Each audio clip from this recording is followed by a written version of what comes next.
Hello and welcome to CATEX-TV. I'm Tom Bailey in London. It's 4:30 PM in London, 11:30 Eastern Time and 12:30 in Bermuda. Today in history. Today in 1913, the storm called the Freshwater Fury sank 8 ore carriers on the Great Lakes. Today in 1932, a hurricane storm wave swept over Santa Cruz del Sur, Cuba, killing 2,500 people. And today in 1989, the iconic Berlin Wall was pulled down by protesters as East Berlin opened its borders. This heralded the effective end of the Cold War.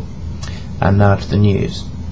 At least 124 people have been killed and another 60 or more are missing after floods and mudslides in El Salvador triggered by Hurricane Ida. The nation's Interior Minister Humberto Centeno said it is a tragedy and said that rescue workers were still struggling to reach some of the worst affected areas. Mr. Centeno said the rising toll and President Mauricio Funes's declaration of a national emergency changes the panorama and means state officials will take a greater role in the rescue and recovery efforts. Some 7,000 homes have been destroyed by the strong winds and rain. Mr. Centeno told a news conference that there were 60 people missing in just the province of San Vicente. Heavy rains began falling on El Salvador on Saturday night as the storm moved through. Rivers burst their banks and mudslides in the country's hilly interior cut roads and buried houses. Officials warned further rains were possible but should dissipate later today. Ida has regained strength after crossing land and re-entering the Caribbean Sea, where it's expected to pick up steam as it moves over the open waters. It is now a Category 2 hurricane and is poised to enter the Gulf of Mexico, where important oil and gas fields are located. Forecasters at the U.S. National Hurricane Center in Miami said Ida's winds were near 100 miles per hour and could get stronger overnight. The Louisiana offshore oil port, the only terminal in the United States capable of handling the largest tankers, said it would stop unloading ships due to stormy seas. A quarter of US oil and 15% of its natural gases are produced from fields in the Gulf, and the coast is home to 40% of the nation's refining capacity. The Hurricane Center said a hurricane watch, meaning that hurricane conditions are expected in the area within 36 hours, from Grand Isle, Louisiana to Mexico Beach in northwestern Florida, but did not include any of the city of New Orleans. In the U.S. state of Louisiana, Bobby Jindal, the governor, declared a state of emergency as a precaution, and the U.S. National Guard was put on high alert. Nearly 1,400 residents in Louisiana are still living in federally issued trailers and mobile homes after Hurricanes Katrina and Rita struck in 2005. In other storm news, Tropical Depression 25 is in the western mid-Pacific. It currently has sustained winds of 25 knots and is heading northeastwards. It's not expected to make landfall or strengthen into a significant system, but we'll keep you posted on this and any other developments. Dozens of people have been injured in central Indonesia after a strong earthquake hit near the island of Sumbawa. The 6.7 magnitude quake struck this morning local time, and according to the US Geological Survey, its epicenter was about 16 kilometers from the town of Rabah at a depth of 18 kilometers. Rustom Pakaya, the head of Indonesia's Health Ministry Crisis Center, told reporters that 38 people had been hospitalized with injuries caused by the quake.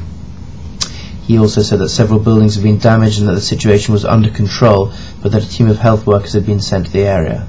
Sumbawa is located east of the resort islands of Lombok and Bali. Pakaya said that residents in the Bima city had felt strong shaking, and there were reports that walls of houses have collapsed. The US Pacific Tsunami Warning Center said there was no tsunami threat from the quake, but it does come after a series of earthquakes and aftershocks in Indonesia. A magnitude 7.6 undersea earthquake struck in September this year on the island of Sumatra, killing at least 1,100 people. The earthquake occurred around 50 kilometers from the city of Padang, flattening hundreds of buildings. Dozens of aftershocks followed, as did a 6.8 magnitude earthquake that struck the following day about 225 kilometers southeast of Padang, causing widespread panic and badly damaging houses, but causing no casualties.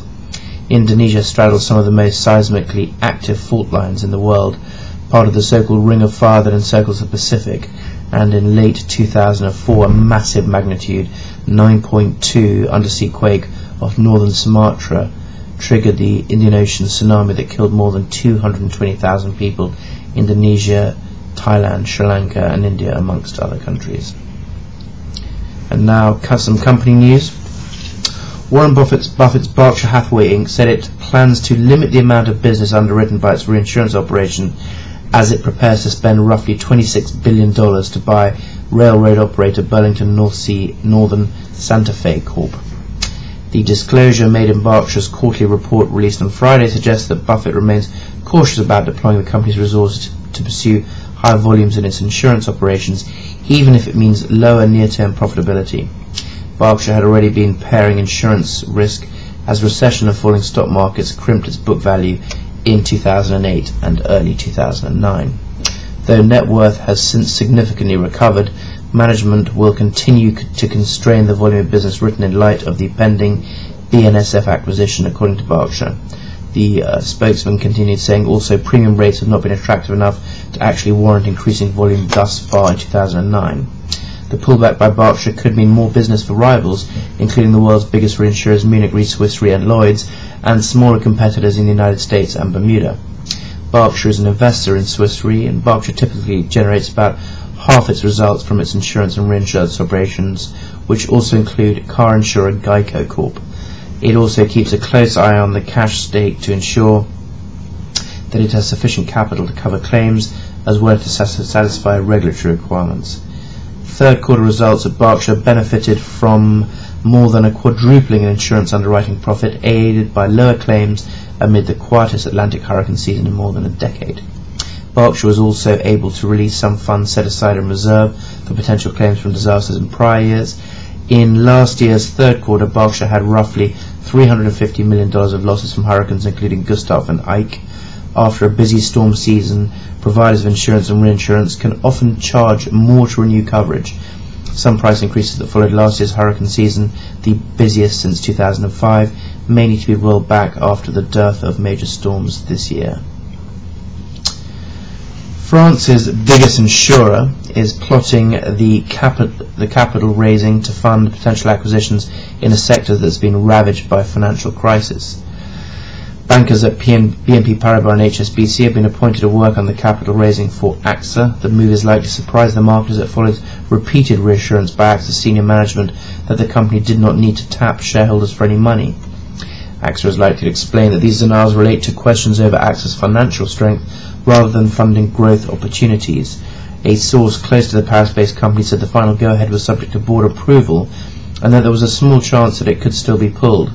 2 weeks ago, AXA announced a third quarter up to date that showed revenues were down 2% to 68 billion euros and like-for-like sales had dropped 5.1%. However, it said that the group's solvency ratio had improved slightly to about 140%.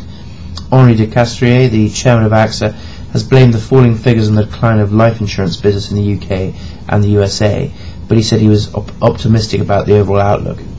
In the past 6 months, shares in AXA have soared by nearly 28% as fears over the stability of the insurer have subsided. Market confidence in the company was boosted in August by better than expected half-year figures that showed net income had fallen 39% to 1.32 billion euros compared to analysts' estimates of 896 million euros. At the time, Mr. Castrier became chairman as well as chief executive of the group, in a move he said would streamline operational decision-making process to prepare the group for future challenges. Since then, Mr. Castrier has announced cost-cutting across the company. Last month, AXA announced it was cutting 350 British jobs in an effort to increase annual cost savings in the UK to about £150 million. It said the redundancies were made in its UK life business, which has offices in Basingstoke in Hampshire, in Bristol, Coventry and an offshore base in the Isle of Man. AXA is one of the 30 large insurers that will undergo European Union stress tests in December to help policymakers judge their resilience to economic shocks and to improve supervision. The powerful Committee of European Insurance and Occupational